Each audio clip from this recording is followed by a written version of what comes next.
ସାନ ହଁ ନା ଏଥର ବାପାଙ୍କ ଶ୍ରାଦ୍ଧକୁ ବାପାଙ୍କ ଅଣ୍ଟାକୁ ଖଣ୍ଡେ ଖୋର୍ଦ୍ଧା ଗାମୁଛା ଦେଇଦବା ଆଉ କାନ୍ଧକୁ ଖଣ୍ଡେ ପୁରୀ ଗାମୁଛା ଦେଇଦବା। ଆଉ ବାପା ଯଦି ଝାଡା ପରିସ୍ରା ବସିବା ପାଇଁ ଗଲେ କି ଗାଧୁଆ ପାଧୁଆ କଲେ ଗଲା ତାଙ୍କୁ ପାଇଁ ଗୋଟେ 10 କଟା ଗାମୁଛା ଖଣ୍ଡେ କରିଦବା ଆଉ ନା କଣ କହିଲି କଣ ସେତିକି ଆଉ ଜଣକୁ ଛାଡ଼ିଦେଲୁ କଣ ବୋଉଟା ଅଛି ନାଇଁ ମୁଁ ଟିକେ ବାପାଙ୍କ ଦାୟିତ୍ୱ ଥିଲି ତୁ ବୋଉ ଦାୟିତ୍ୱ ଥିଲୁ ତ ମୁଁ ଆଉ ବୋଉ ଆଡିକି ନଜର ଯାଇ ବୋଉ ନାକି ତାର ଚଳ ବିଚଳ ପାଇଁ ସବୁଦିନିଆ ଗଣ୍ଠା ପକା ଲୁଗା 3ଟା କରିଦବା ଆଉ କାଳେ ବାପା ସହିତ ସେ କୁଆଡେ ଯିବା ଆସିବା କରିବ ତା ପାଇଁ ଗୋଟେ ଫୁଲ ପକା ସମ୍ବଲପୁରୀ ପାଟ କରିଦବା ଠିକ ଠିକ ଠିକ ମୁଁ ଆଜି ଯାଇକି ସବୁ ନେଇକି ପଳେଇ ଆସିବି ଆଉ ଆରେ ସବୁ ଠିକ କହିଲୁ ସେ ଇଂଲଣ୍ଡ ନା ଟିକେ ଫୋନ କରିଦେ ହଁ ମୁଁ ଟିକେ ଫୋନ କରିଦିଏ ଶଳା ତାକୁ ଯଦି ଆଗରୁ ନ କହିବ ମୋର କଲ ଅଛି ତମେ କହିଲ ନାହିଁ ପରିସାଟା କଟିବା ଜାଗାରେ କେହି ନାହାନ୍ତି କନ୍ଦିରେ କରିଦବା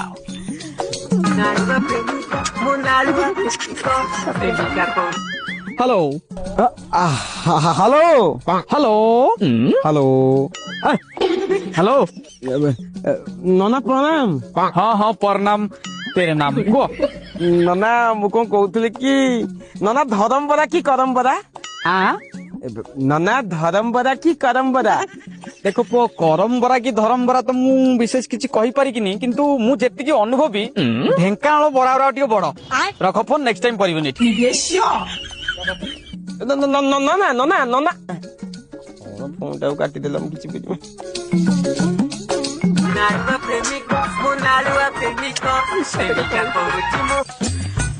ହ୍ୟାଲୋ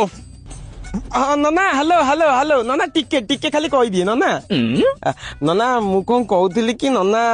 ବାପାଙ୍କର ପଞ୍ଚମ ଶ୍ରାଦ୍ଧ ପଡିଛି ଆଉ ବୋଉଙ୍କର ହଁ ବୋଉଙ୍କର ବି ହଁ ସେଇଥିପାଇଁ କହୁଛି ଯେତେବେଳେ କହିବ 2ଟା ଯାକ ଅଙ୍କକୁ ଗେଞ୍ଜିକିରି କହିବ ବୋଉଙ୍କର ବାପାଙ୍କର ଆସନ୍ତା କାଲି ନା କେବେ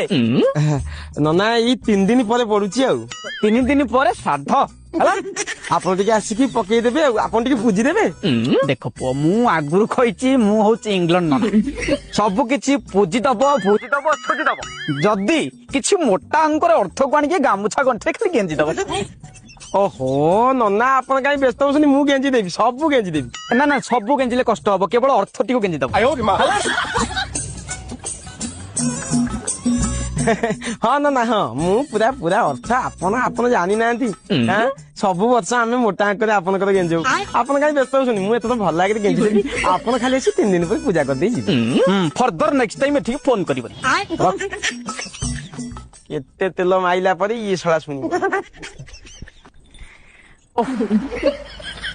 ଆଜ୍ଞା ଇଏ ହଉଛି ଗୋଟେ ଏକତାର ପରିବାର